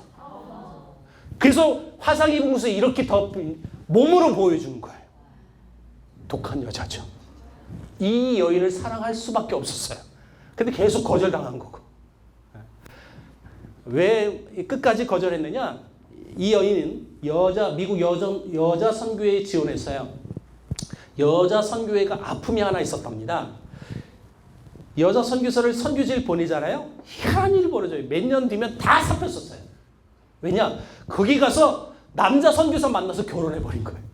그래서 남편 교단으로 옮겨지는 거예요. 여성 선교를 보내놓으면 잡혔으네. 그래서 5년 동안 결혼 안 하겠다는 약속을 받고 허입을 해요. 그래서 이 여인은 그렇게 했던 여인인데 이 남자가 계속 프로포즈했고 거절한 거죠. 나중엔 허락합니다. 왜? 둘 다 중국 가기로 된 사람이어서 중국에서 같이 생각하고 나중에 결혼하면 돼요. 5년 뒤에. 그래서 실제로 약혼도 했었어요. 자, 그런데 이 여인이 소속되어 있는 미국 선교회는 우리 조선에 시급한 선교사가 있다는 소식을 듣게 됩니다. 조선 여자들이 자기 몸을 남자에게 보여주지 않아요. 그래서 우리 조선은 정말 여자 의사가 너무 시급했던 나라예요.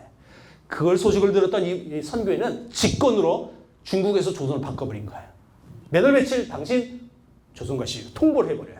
그래서 이 여인은 사실대로 약혼했다는 얘기를 하진 않았어요. 선교회에. 근데 그 통보를 받으니까 어쩔 수 없죠. 우리 사람 내버려달라고 나 이 사람하고 약혼했다고. 근데 거절당합니다. 법적으로 갈 수밖에 없었고 이 여인은 우리나라에 와요. 그래서 우리 국사책에 보구여관이라는 문구가 나와요. 여성 전문병원이라는 뜻입니다. 그 여성 전문병원 2대 원장으로 오신 분이 이분이에요. 이 병원이 동대문 2대 병원으로 발전이 되는 거고. 자, 하루아침에 사랑하는 여인이 조선에 갔어요. 이 사람은 이제 중국 가야 돼요. 1년 동안 기도했대. 하나님 선교지를 바꿔달라고. 근데 1년 동안 안 바꿔진 거예요. 마지막으로 하나님께 기도합니다. 하나님, 제가 중국 가는 것이 하나님의 뜻이라면 어찌 제가 하나님의 뜻을 바꿀 수 있겠습니까? 마지막으로 이렇게 내려놓고 기도했는데 그 기도 끝나자마자 조선을 바뀌어졌어요. 팩트입니다. 자, 팩트는 뭐냐면 이분들은 감리교 선교사가 됐는데 감리교 선교사는 아까 스크랜튼, 아펜젤러 이렇게 온다고 그랬죠. 스크랜튼은요, 아들 윌리엄 스크랜튼 의사예요. 의사. 어머니 메리 스크랜튼은 이화를 세우신 분인데 이 가정이 안식년으로 미국 왔답니다. 근데 이 여인하고 이런 조금 사이가 겹쳤죠. 서울에서 이렇게 겹쳤단 말이에요. 옆집에 살고 있었고. 근데 이 여인의 약혼자가 중국 가야 되는데 이 소식을 듣고 그 안식년 오신 분들이 미국 가서 얘기해 준 거예요. 그래서 이분이 조선을 바뀌어졌고 서울에서 이 둘을 만나는 거예요. 5년, 아니 이제 4년만 기다려도 되는데 안 기다리면 바로 결혼합니다. 자, 그래서 여러분 결혼을 마치고 그리고 평양을 개척하라고 하셨던 선교사들 이들인데요. 평양이 너무너무 힘들었대요. 그럼에도 불구하고 아이들을 모아서 학교 사역을 하는데 이게 광성이라는 학교입니다. 이 광성학교는 평양에 세워졌지만 지금 어디 있느냐? 서강대학교 옆에 있습니다. 광성중고등학교. 자, 그런데 문제는 청일전쟁의 막바지 전투지가 평양이었습니다.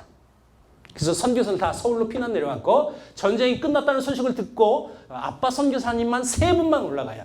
지금 말했던 윌리엄 제임스 월. 그리고 아까 소개했던 그 토마스가 나눠줬던 성경책을 발견하셨던 샤멜 마페, 길선주에게 세를 집례했던 그레엄 리라는 3분만 올라갑니다. 올라가 봤더니요, 정말 전염병으로 창궐하고 있었던 거예요. 청나라 군인 시체, 일본 군인 시체가 약 2,000구가 넘었답니다. 그 전염병이 창궐했고 무리했던 윌리엄 제임스는 여러분 병 걸려서 너무너무 무리한 몸으로 서울로 내려왔는데 너무 늦게 내려온 거예요. 부인이 의사여서 또 동료 의사들이 열심히 간호하고 치료했지만 며칠 만에 죽습니다. 그래서 양아진 땅에 2번째 묻히는 선교사가 됩니다. 자, 여기가 주아네론 묘지고, 자, 이 선교사님이 2번째를 묻혀요. 이때 부인의 상태를 소개합니다. 아들이 하나 있었는데 돌잔치하고 정확히 보름 뒤에 남편 죽었고 뱃속에 임신 7개월 된 딸아이가 있었습니다. 7개월 된 몸으로 임산부가 남편 묻은 거예요. 그리고 미국으로 철수합니다. 그래서 미국에서 출산했어요. 남편이 살아있을 때 딸 이름을 이미 지어놨어요. 그래서 이 딸 메리안이라고 이름을 지었는데 이 아들하고 딸하고 케어하면서 사역을 하고 있었던 이 여인에게 사실 남편의 모교였던 캐나다 길랜비얼 교회 가서 사실 도전받습니다. 그래서 이 여인이 용기 내서 재혼하지 않고 남매를 데리고 정확히 3년 만에 우리나라 다시 컴백했어요. 그리고 컴백하고 나서 양아지로 왔는데 이제 남편 죽은 지 정확히 만 3년 된 그때 여기가 내 아빠 묘지야 알려주고 서울에서 조금 있다가 평양으로 올라갑니다. 문제는 평양 간 지 얼마 안 돼서 이 딸아이가 전염병으로 며칠 만에 또 죽습니다. 이 아이를 남편 옆에 묻습니다. 양아치네. 이 선교사는 이렇게 기도합니다. 하나님, 이제 아들밖에 없습니다. 아들하고 끝까지 섬길 수 있도록 도와주세요. 라고 기도했는데 84세까지 사셨어요. 이분의 업적은 지대합니다. 아까 얘기했던 동대문 이대병원을 기초하신 분이에요. 그리고 인천기독병원 여성의료전문대학을 만드는데 왜 이 여자 의과대학을 만들었느냐? 세브란스 의과대학이 있었는데 여자는 받지 않습니다. 그래서 일부러 만든 거예요. 이 대학을 나중에 고려대에서 인수했어요. 그래서 고대 의대가 된 거고, 고대 병원은 다 이 선교사가 지은 거라고 이런 뿌리를 보시면 되는 거예요. 뿐만 아니라 특수 선교를 시작하는데 평양에서 잠깐 사역했을 때 자기 일을 도왔던 한 조선인의 딸내미가 시각장애가 있었어요. 오복래라는 아이였는데 시각장애임에도 불구하고 이 아이가 정말 명철했답니다. 너무 똑똑해. 근데 안타까운 건 앞이 보이지 않아요. 한국은 그런 교육 시스템이 전혀 없었던 시대여서 미국 갔을 때 특수 교육을 배워와요. 그래서 우리나라에서 기름종이에다가 바늘로 점자 연습해요. 그것이 한글 점자가 된 거예요. 맹학교, 농학교 세우신 분이 다 이분이에요. 우리나라의 특수 교육을 시작하신 분이 이 선교사님이고, 대구에 있는 한 학교는 몇 년 전에 특수교육학과 건물을 지었는데 이분 이름으로 지었더라고요. 로제타 쇼도 홀.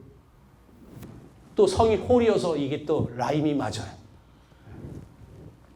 이게 이제 앞을 보지 못하는 이 여인들도 점자를 통해서 성경을 가르치고 맹인들도 실제 전도부인을 만드는 이런 일들이 펼쳐지는 겁니다. 자, 이 여인이 누구냐면 김점동이라는 여자인데, 요 여인은 이 선교사님의 통역을 맡아줬던 여자입니다. 근데 미국 갔을 때, 남편 죽고 미국 갔을 때 요 부부를 데리고 간 거예요. 왜냐? 이 여인은 이 선교사의 통역을 해줄 때 놀라운 것을 하나 발견합니다.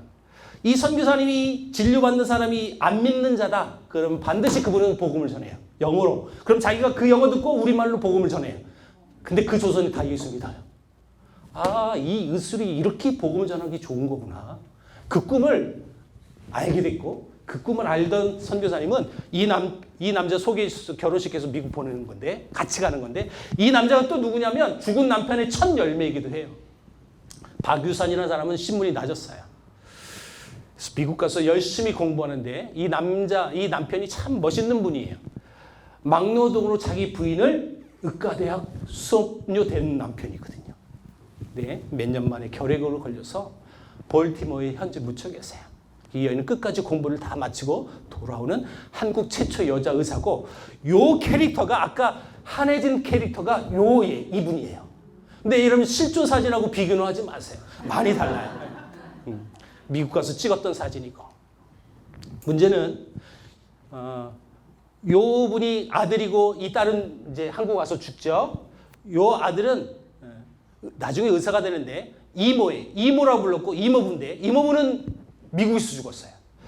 이 이모는 박사학위 받고 한국에 올 때 미국에서 우리나라 선교사 파송해 줍니다. 그래서 이분은 한국에 와서 선교사처럼 사역했어요. 근데 이 이모도 10년 만에 결핵으로 죽습니다. 그래서 이 아이의 꿈이 이렇게 생기는 거예요. 우리 이모부를 데려갔던 결핵이란 병. 이 결핵은요, 우리 이모만 데려간 게 아니라 조선 사람들이 가장 많이 죽었던, 가장 치사율이 높았던 병이었어요. 그래서 이 아이는 10대 때 꿈을 바꿉니다. 내 결핵 전문 의사 돼서 한국이 결핵 요양원을 세우겠다는 꿈을 키워가지고 실제로 이런 미국에서 공부해가지고 의사가 됩니다. 이분의 부인입니다. 이분은 교사였는데 이 남자가 왜 의사가 돼야 하는지 그 이유를 알게 됐고, 그래서 의과대에 같이 갑니다. 그래서 최초의 결핵병원을 항해도 회주 땅에다 세우고, 문제는 잘 먹어야 되는 병이 결핵이에요. 돈이 많이 들으니까 가난한 환자는 오지도 못해요. 사실 많은 돈을 받지도 않았어요. 근데 그것도 부담돼서 못 와요. 그래서 그것도 부담을 덜어주자. 내가 재원을 확보해보자. 해서 이분이 제안한 것이 뭐냐면 크리스마스 시리였어요. 사실 안식년 때 미국 갔을 때 크리스마스 시리 미국에서 시작이 됐거든요. 그걸 보고 이거다. 그래서 우리나라에 보급한 거고. 일본에 의해서 나중에 추방을 당합니다. 인도에서 남은 사역을 마치시고 나중에 1984년 91세가 돼서 한국에 오셨어요. 그 양화진에 오셔서 찍은 사진입니다. 이것은 우리 아버지, 우리 어머니, 자기 여동생, 그리고 해주소 사역할 때 낳자마자 죽은 아들도 있었어요. 4명의 가족을 묻은 이 양화진에 와서 나도 죽으면 이곳에 묻어달라 유언해서 이곳에 묻히고 사모님은 5개월 뒤에 들어오셔서 이곳에 2분 다 묻혔어요. 이 모든 장례 절차를 우리나라 결핵협회에서 치러졌답니다. 그래서 결핵협회 기념비가 세워지고 우리나라에 참 많은 선교사님 찾아오셨어요. 사실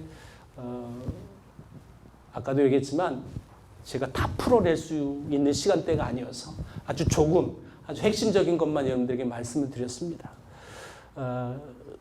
이 땅이 그냥 복음화가 된 것이 결코 아닙니다. 한국이 이렇게 선교하는 나라가 될 수 있었던 그 과정은 우리가 먼저 복음을 받았다는 이 사실을 기억을 하셔야 되고 또 그 복음을 전하기 위해서 수많은 무명의 성도들이 세브란스 같은 거금의 후원자들도 있었지만 정말 이름도 기록되지 않은 골방에서 우리 민족을 품고 기도해줬던 금식해서 선교헌금 보내줬던 그 수많은 무명의 성도들이 있었기 때문에 한국이 복음화가 되어진 거죠. 이제 우리가 그 역할을 할 때가 됐다고 저는 믿습니다. 잠깐 질의 받고 마쳐보겠습니다. 이렇게 처음 할 때는 손을 안 드세요. 한 분이 딱 타이프를 끊으면 많이 질문하시더라고요.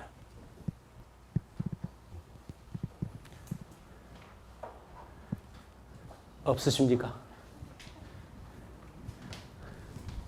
어떻게 할까요, 목사님?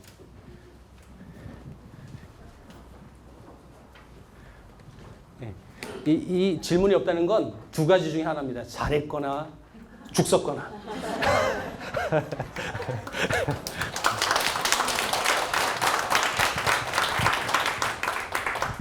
네, 혹시 이 시간 놓치시고 후회하지 마시고 혹시 질문하실 분 혹시 계신가요? 뭐 지금 이렇게 우리 한국 선교의 역사에 대해서 좀 이렇게 아주 잘 설명해 주셨는데 궁금하신거나 아니면 잘 명확하게 네? 저는 처음 듣는 거라 너무 좋았어요. 질문할 것까지는 없고. 네, 알겠습니다. 다시 한번 우리 박사 한번.